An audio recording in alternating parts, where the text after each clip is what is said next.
kwisomero. Mama yatukaba tujenga ku bibindi mema tujja ku isomero. Mati muntu ukerete. Oba tutukalete tutuka nga tumaze obubindi.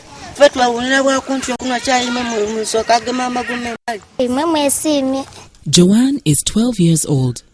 Together with her sisters, they start the day with digging before going to school 5 kilometers away.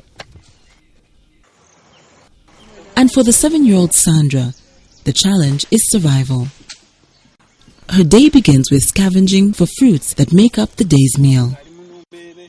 Her family, like many other households in this region, have been riddled by poverty and can hardly get enough food to live a decent life.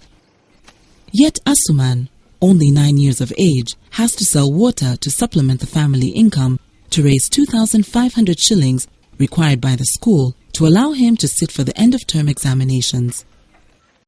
These are just a few of the many forms of child rights abuse and neglect perpetrated by the parents on their children in their households. But even in schools, the story is not any better. Child battering or any other form of violence which drastically affects a child through stigmatization. It also breeds low self-esteem, severe anger, and self-hatred. In most cases, such feelings finally affect the academic and social performance of the children, sometimes to the extent of contemplating death. It is with this background that Plan Uganda took the initiative to address the problem. Plan's very identity is about children, and since there's violence against children, that is the first issue that we need to look into because we are a child-centered community development organization. Very often, parents and teachers think that beating children is the best way to discipline them. And what we found out is that in Kamuli, there was the largest problem. So we decided to have this project on a larger scale in Kamuli so that the children would be treated better, families would understand that there were alternative ways of disciplining children, and the same would happen in schools. The project, codenamed the Integrated and Participatory Strategies to Reduce Gender-Based Violence in Schools, was piloted in 4 sub-counties reported to have the highest cases of domestic gender-based violence within the communities and eventually to the children. In total, we have 30 schools where we've been implementing this project. And in these schools, we facilitated our children to form clubs that can be able to advocate for their rights. We've also been working with the school management committees, being the top leadership in the schools. We've also been working with the teachers to ensure that the learning environment for our children is safe and friendly. Now, after the schools, we also working with the communities. And in these communities, we have community resource persons, which resource persons include legal aid volunteers. We have child protection committees. We also work with the LOCs, the elders, and the general community members, because the community has been very vigilant in reporting cases of child abuse. On the ground, the compounds in the various schools spoke volumes of what to expect. A clean environment is the one that promotes good learning. In case we make our environment clean, then good learning will be promoted. How do we make our environment clean? We have to sweep the compound, we have to pick rubbish around, slash around. By so doing, the compound will become clean. And if it becomes clean, the children will stay healthy, since the disease vectors will be kept away. Now, when the children are healthy, they will always attend class, they will understand, since there is nothing disturbing them. Good learning will be promoted. In this case, you may find that other children have gone on deceiving their friends that unless you have sex, you will not develop breasts. Then, maybe those children who are in desire for breasts will not go in for sex, since this post is getting them more information about it. Enter the class, and the teacher is a real disciple of the new culture. Yes, please. Good morning, everybody. Good morning, our dear teacher. How are you? We are fine, thank you, our dear teacher. We are going in the English lesson. But before we begin, I expect to sing a song. Akanyoni akafuzu. Within such an environment, the pupils share freely with their teachers, and where they find it difficult, they use the suggestion box, another phenomenon introduced in these schools to ease self-expression of the children. The nature of the suggestions dictates how fast the school administration acts upon them.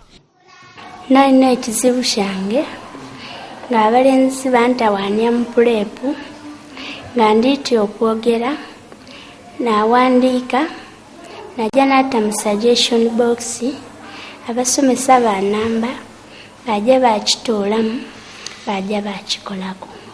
Some children are shy. They fear to come up with their views. But the suggestion box has really helped us to amplify children's voice. They write their ideas, put it in the suggestion box, and we always open it at the end of the day, go through their suggestions, and also put it in the suggestion file. Those which need immediate implementation, we do it immediately. Then those that need some money, we work on one by one. So the children are free with us. We talk to them, they talk to us, they tell us their problems, then the teachers carry out the counseling and guidance. Now when that thing happens, we treat it so dearly and so preciously.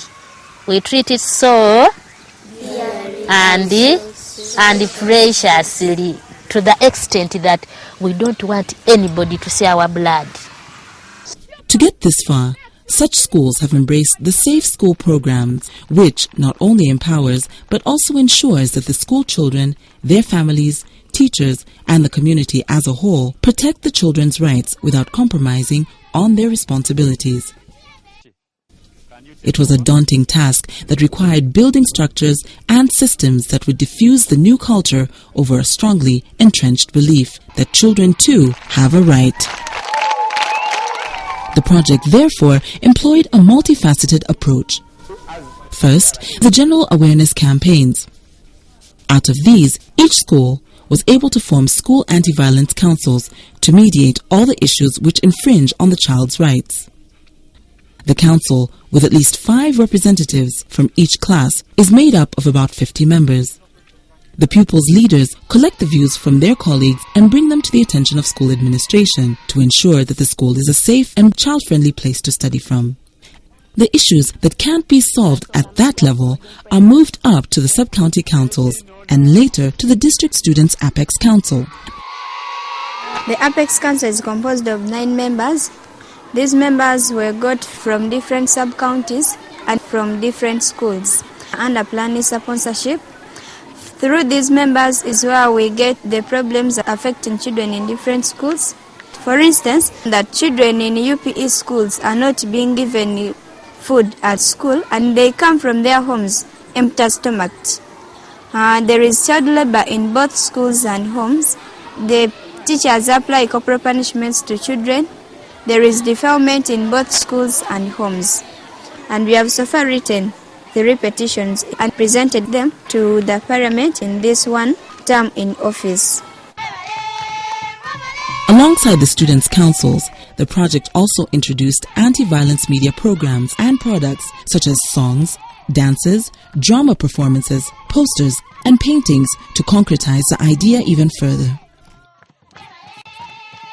Out of this effort, corporal punishments have been replaced with other forms of retribution called positive discipline.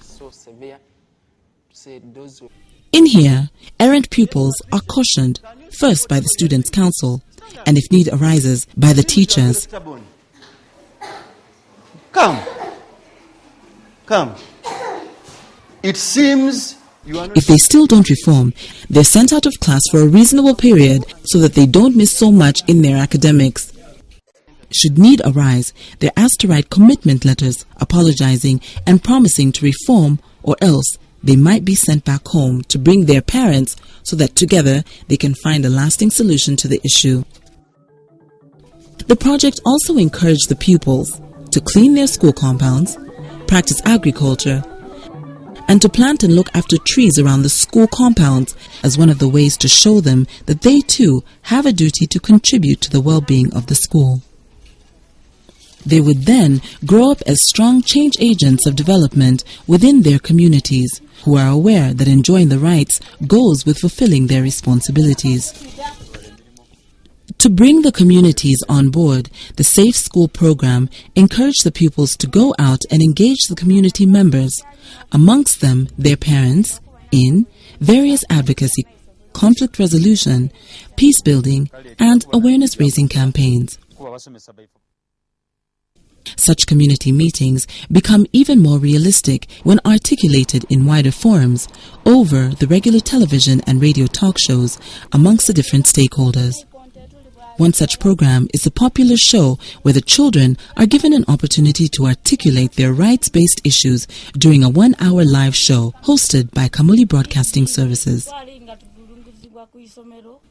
As the program runs, Granny Juliana keeps her grandchildren around to also benefit from the free yet very vital information.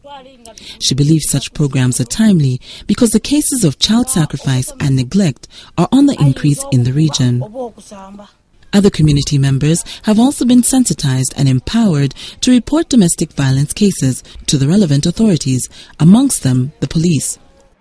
Before this, we had a problem with this district. People were not sensitized. People didn't know what is the children's rights. They didn't know the referral system that could be involved. Others even could fear to come at police. But through networking with the plan, we have managed to bring up the public nearer to the police. People freely come. And even those cases that used to be sort of down there, people come because this is where they should report. According to last year's child offences crime data, we recorded a total of 1,429 cases.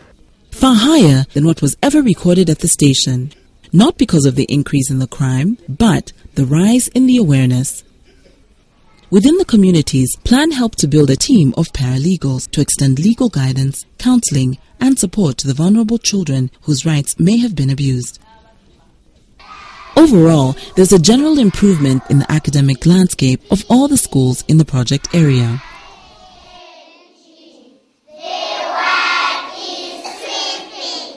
We've noted a continued improvement in the number of pupils that are being registered at P7 year by year. And that is a clear indicator that the retention of pupils at school is increasing every succeeding year. Other landmarks include the infrastructural support that Plan has been able to provide to a number of schools in form of classrooms, separate latrine stances for the boys and the girls, and providing the water tanks, all critical ingredients in the children's education. Plan also constructed office premises for the Child Welfare Department for Kamuli Police Station, donated a computer, as well as a motorcycle to increase their efficiency in promoting and protecting children's rights in the region.